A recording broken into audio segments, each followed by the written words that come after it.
이번 한 주간도 부활하신 주님의 은총과 기쁨이 함께 하시기를 주님의 이름으로 축원합니다. 오늘 본문에서는 부활하신 예수님께서 제자 공동체에게 나타나셨습니다. 36절 이렇게 말씀합니다. 이 말을 할 때에 예수께서 친히 그들 가운데 서서 이르시되 너희에게 평강이 있을지어다. 부활하신 예수님께서 제자들 가운데 서셔서 무슨 말씀을 하셨습니까? 그들에게 평강이 있을 것이다 이렇게 말씀하셨습니다. 제자들은 예수님께서 십자가에서 돌아가시고 난 이후에 두려움과 죄책감을 느꼈습니다. 게다가 예수님의 무덤에 갔다 왔던 여인들은 예수님의 시체가 없어졌고 예수님께서 부활하셨다라고 하는 말씀을 들었다 하는 소식을 전해 주었죠. 또 엠마오로 내려가고 있었던 두 제자들도 그 길에서 부활하신 주님을 만났다 이렇게 증언해 주었습니다. 이 모든 사건과 이야기를 들었던 제자들은 두려움과 혼란 속에 사로잡혔습니다. 도대체 무엇이 진실인지, 예수님에게 또 무슨 일이 일어난 것인지 도무지 제자들은 알 수가 없었습니다. 그런 제자들에게 가장 필요한 것이 있었다면 바로 평안이었다는 것이죠. 그래서 예수님께서 그들을 찾아오셔서 평안을 말씀하셨습니다. 예수님께서 죽음의 권세를 이기셨기 때문에 더 이상 제자들은 두려워할 필요가 없었다라고 하는 것을 말씀하신 것이죠. 세상의 그 어떤 권세도, 심지어는 죽음조차도 예수님을 막을 수는 없다는 것입니다. 그리고 예수님의 부활을 의심하지 말고 이제는 부활의 주님과 함께 참된 평안을 누리라 이렇게 말씀하신 것이죠. 그러나 여전히 제자들은 두려움과 혼란 속에 빠져 있었습니다. 분명히 부활하신 주님께서 그들에게 나타나셨지만 제자들은 마치 헛것을 보고 있다 이렇게 생각했습니다. 37절에 보시면 그들이 보는 것을 영이라고 생각했다 이렇게 말하고 있죠. 그들이 정말 부활하신 주님을 실제로 만난 것이 아니라 유령이나 환상을 본 것처럼 그렇게 생각했다는 것입니다. 그러나 믿지 않는 제자들에게 예수님께서는 부활을 확인시켜 주셨습니다. 39절 보십시오. 내 손과 발을 보고 나인 줄 알라. 또 나를 만져보라. 영은 살과 뼈가 없으되 너희 보는 바와 같이 나는 있느니라. 예수님께서 못 박힌 손과 발을 만져보라 이렇게 말씀하셨습니다. 영이라고 하는 것은 원래 살과 뼈가 없는 것이지만 부활하신 주님께서는 몸을 입고 계신다라고 하는 것을 말씀하신 것이죠. 이것이 바로 몸의 부활이라고 하는 말씀입니다. 우리도 부활하게 되면 예수님처럼 새로운 몸을 입게 된다는 것이죠. 그래서 빌립보서 3장 21절은 이렇게 말씀합니다. 그는 만물을 자기에게 복종하게 하실 수 있는 자의 역사로 우리의 낮은 몸을 자기 영광의 몸의 형체와 같이 변하게 하시리라 말씀하고 있습니다. 우리가 죽으면 영혼만 천국에 가는 것이 아니라 새로운 몸, 그러니까 부활의 몸을 입고 천국에서 살게 된다라고 하는 것이죠. 그래서 우리가 사도신경을 고백할 때 몸의 부활을 믿는다 이렇게 고백하는 것이죠. 예수님께서는 부활의 몸이 가지고 있는 또 하나의 중요한 특징을 말씀하셨습니다. 그것은 부활 이후에도 음식을 먹게 된다라고 하는 것이었습니다. 42절 43절 보시죠. 이에 구운 생선 한 토막을 드리니 받으사 그 앞에서 잡수시더라 말씀하고 있습니다. 예수님께서는 구운 생선 한 토막을 받으셔서 드셨다 이렇게 말씀하고 있습니다. 요한복음에서도 예수님께서 제자들과 함께 조반을 드시는 장면이 나오고 있습니다. 요한복음 21장 12절 이렇게 말씀합니다. 예수께서 이르시되 와서 조반을 먹으라 하시니 제자들이 주님이신 줄 아는 고로 당신이 누구냐 감히 묻는 자가 없더라. 물론 요한복음에는 예수님께서 직접 음식을 드셨다 이런 표현은 없습니다. 그런데 요한복음 21장 15절의 말씀 보면 그들이 조반을 먹은 후에 이렇게 표현하고 있는 것으로 미루어 보면 예수님께서도 제자들과 함께 식탁을 나누셨다라고 하는 것을 짐작할 수 있죠. 여러분, 우리는 천국에 가서도요, 먹는 기쁨, 먹는 즐거움을 누리게 된다는 것입니다. 요한계시록 22장 2절은 이렇게 말씀합니다. 강 좌우에 생명나무가 있어 12가지 열매를 맺되 달마다 그 열매를 맺고 그 나무 잎사귀들은 만국을 치료하기 위해서 있더라 말씀하고 있습니다. 천국에는 생명나무가 있다는 것이죠. 그리고 12가지의 열매가 달마다 맺히게 되는데 천국에 있는 사람들은 바로 이 생명나무의 열매를 먹으면서 영생을 누리게 된다는 것입니다. 이 말씀을 통해서 우리는 부활의 몸이 갖게 되는 특징이 무엇인가 하는 것을 알게 된다는 것이죠. 예수님께서는 다시 한번 구약의 예언이 예수님을 통해서 이루어졌다라고 하는 것을 깨달으라고 하셨습니다.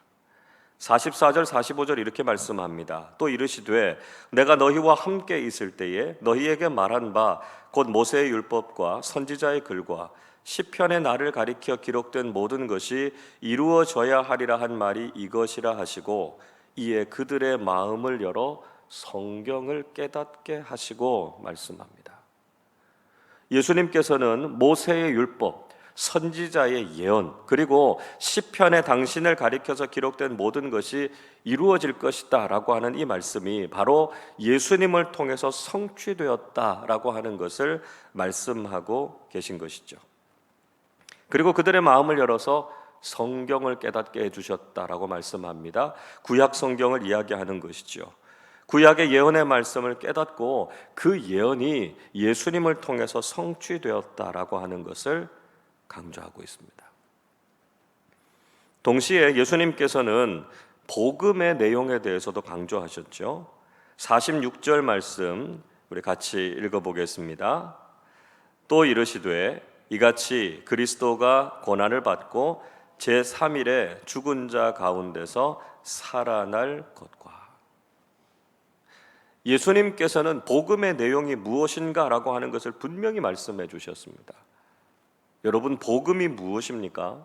복음은 예수 그리스도의 십자가와 부활의 복음입니다. 우리가 믿고 있는 복음의 핵심적인 내용은 기적도 치유도 윤리적인 가르침도 아닙니다. 복음의 중심은 바로 예수 그리스도의 십자가와 부활입니다. 우리의 신앙이 바로 십자가와 부활에 기초하고 있지 않다면 우리의 신앙은 올바른 신앙이 아니라는 것이죠. 십자가와 부활을 제외하면 우리의 신앙은 아무것도 남지 않는다라고 하는 것을 기억해야 한다는 것입니다. 자, 그렇다면 복음을 깨달은 우리가 해야 할 사명이 무엇이겠습니까? 47절 48절 같이 읽어보겠습니다. 또 그의 이름으로 죄사함을 받게 하는 회개가 예루살렘에서 시작하여 모든 족속에게 전파될 것이 기록되었으니 너희는 이 모든 일의 증인이라. 예수님께서는 그분의 이름으로 죄사함을 받게 하는 회개가 예루살렘에서부터 모든 민족에게 전해질 것이다 말씀하셨습니다. 그리고 이 모든 일에 대해서 제자들이 증인이 될 것이다 하는 것을 말씀하셨습니다. 우리는 이 세상 끝날까지 이 구원과 죄사함의 복음, 부활과 영생의 복음을 전하는 증인의 사명을 감당해야 된다는 것이죠. 우리가 세상의 다른 목적과 관심이 아니라 오직 복음의 증인이 되는 이 사명을 위해서 헌신할 수 있어야 한다는 것입니다. 또 예수님께서는 우리가 복음의 증인으로 살 수 있는 원동력이 무엇인가를 말씀해 주십니다. 49절 보십시오. 볼지어다 내가 내 아버지께서 약속하신 것을 너희에게 보내리니 너희는 위로부터 능력으로 입혀질 때까지 이 성에 머물라 하시니라. 예수님께서는 아버지 하나님께서 약속하신 것, 즉 성령의 충만함을 기다리라 이렇게 말씀하셨습니다. 제자들이 끝까지 십자가 곁을 지키지 못하고 실패한 이유가 무엇이었습니까? 그 이유는 그들이 성령 충만하지 못했기 때문이었습니다. 이제는 성령의 충만함을 통해서 그들이 복음의 증인으로서의 사명을 다하게 될 것을 약속하신 것이죠. 우리가 어떻게 복음의 증인으로 살아갈 수 있습니까? 우리의 노력이나 결단이 아니고요. 우리와 함께 하시는 성령님을 통해서 성령 충만한 그리스도인들이 될 때 우리는 온전한 복음의 증인으로 살아갈 수 있다는 것입니다. 누가복음의 마지막 말씀은 예수님의 승천을 보여주고 있습니다. 50절 51절 이렇게 말씀합니다. 예수께서 그들을 데리고 베다니 앞까지 나가사 손을 들어 그들에게 축복하시더니 축복하실 때 그들을 떠나 하늘로 올려지시니 말씀하죠. 예수님께서 베다니 앞까지 가셔서 그들을 축복하셨습니다. 예수님께서 이 세상을 떠나시기 전에 마지막으로 하신 일, 제자들을 축복하는 일이었습니다.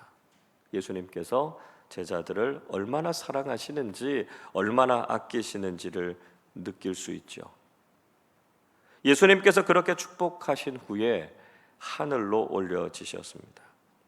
이 말씀은 예수님께서 천상의 존재, 즉 하나님이시다라고 하는 것을 보여주고 계십니다.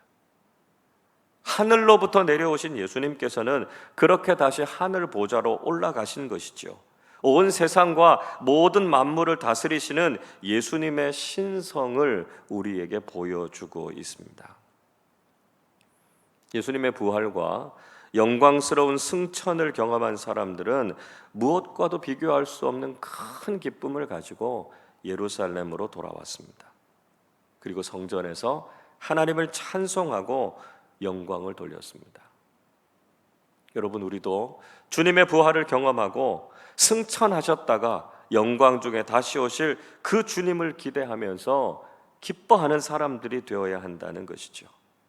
우리가 믿고 있는 주님, 지금도 살아계신 주님이십니다.